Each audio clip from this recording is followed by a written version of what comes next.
আসসালামু আলাইকুম। আপনারা সবাই কেঙ্কা আছেন? আশা করি সবাই ভালো আছেন। আপনাদের দোয়ায় আমিও ভালো আছি। আপনাদের মাঝে আবার একটা রেসিপি নিয়ে আসলাম, আলুর মাটাম। তার জন্য এটি আমি নতুন আলু নিয়ে নিচ্ছি। এখন চাকুর সাহায্যে আলুর উপরের ছালগুলো ভালো করে ছিলে নেব আর আলুর মধ্যে একটা ফালটা দিয়ে নেব। এইরকম করে আমি আলুগুলো ভালো করে ছিলে নেব।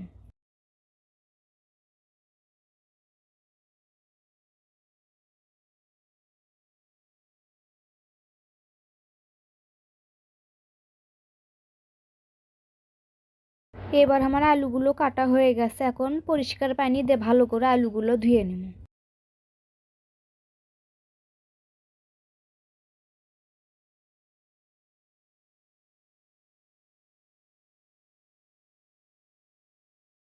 এবার আলুগুলো ধোয়া হয়ে গেছে, একটা কড়াইয়ে তুলে নিব। এখন আদা রসুন আর জিরা বাটা দিয়ে নিব আর পরিমাণ মতো কিছু মরিচের গুঁড়ো দিয়ে নিব। আপনারা পারলে কাঁচা মরিচও দিতে পারেন। আর পরিমাণ মতো কিছু হলুদ আর স্বাদ মতো লবণও দিয়ে নিব।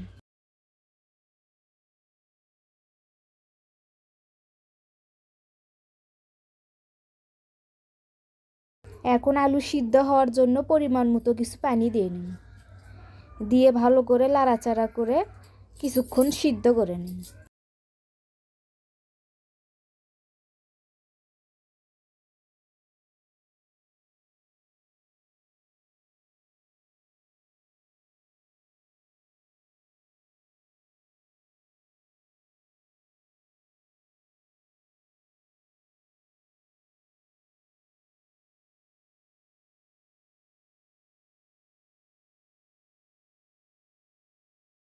এবার আলুগুলো সিদ্ধ হয়ে গেছে, কিছুক্ষণ লাড়াচাড়া করে পরিমাণ মতো কিছু তেল দিয়ে ভালো করে আবার ভেজে নিব।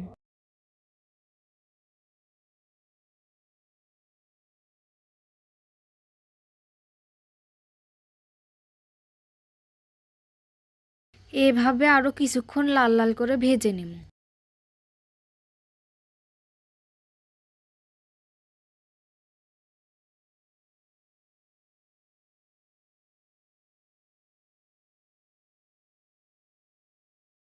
এবার ভাজা শেষ, একটা প্লেটে তুলে নিছি। দেখতে অনেক সুন্দর লাগছে, খেতেও লোভনীয় ও সুস্বাদু।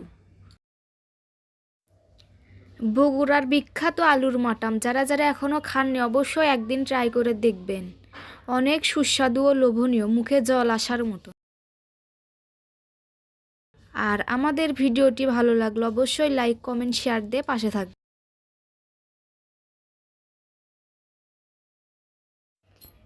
ভিডিওটি দেখার জন্য অসংখ্য ধন্যবাদ।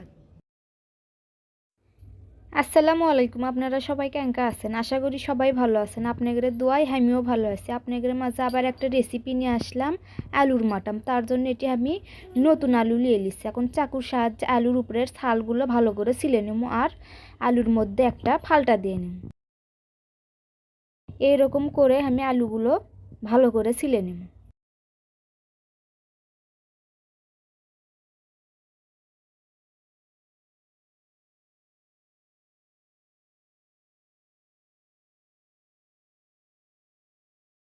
এবার আমার আলুগুলো কাটা হয়ে গেছে, এখন পরিষ্কার পানি দিয়ে ভালো করে আলুগুলো ধুয়ে নেব।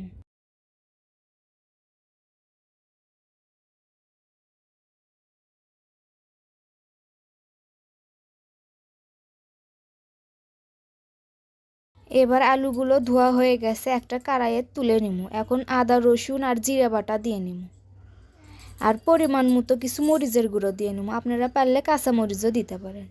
আর পরিমাণ মতো কিছু হলুদ আর স্বাদ মতো লবণও দিয়ে নিব।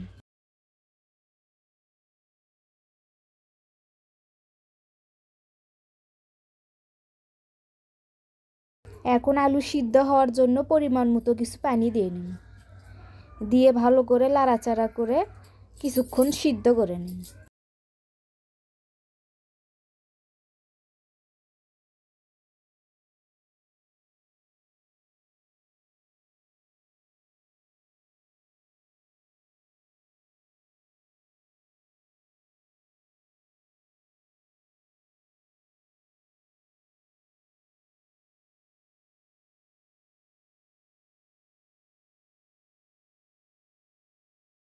এবার আলুগুলো সিদ্ধ হয়ে গেছে, কিছুক্ষণ লাড়াচাড়া করে পরিমাণ মতো কিছু তেল দিয়ে ভালো করে আবার ভেজে নিন।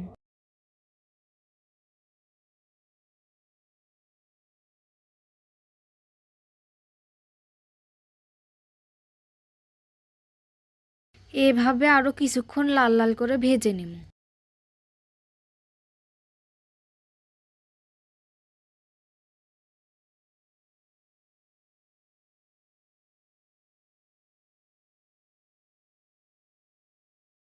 এবার ভাজা শেষ, একটা প্লেটে তুলে নিছি। দেখতে অনেক সুন্দর লাগছে, খেতেও লোভনীয় ও সুস্বাদু। বগুড়ার বিখ্যাত আলুর মাটাম যারা যারা এখনও খাননি অবশ্যই একদিন ট্রাই করে দেখবেন। অনেক সুস্বাদু ও লোভনীয়, মুখে জল আসার মতো। আর আমাদের ভিডিওটি ভালো লাগলো অবশ্যই লাইক কমেন্ট শেয়ার দিয়ে পাশে থাকবেন।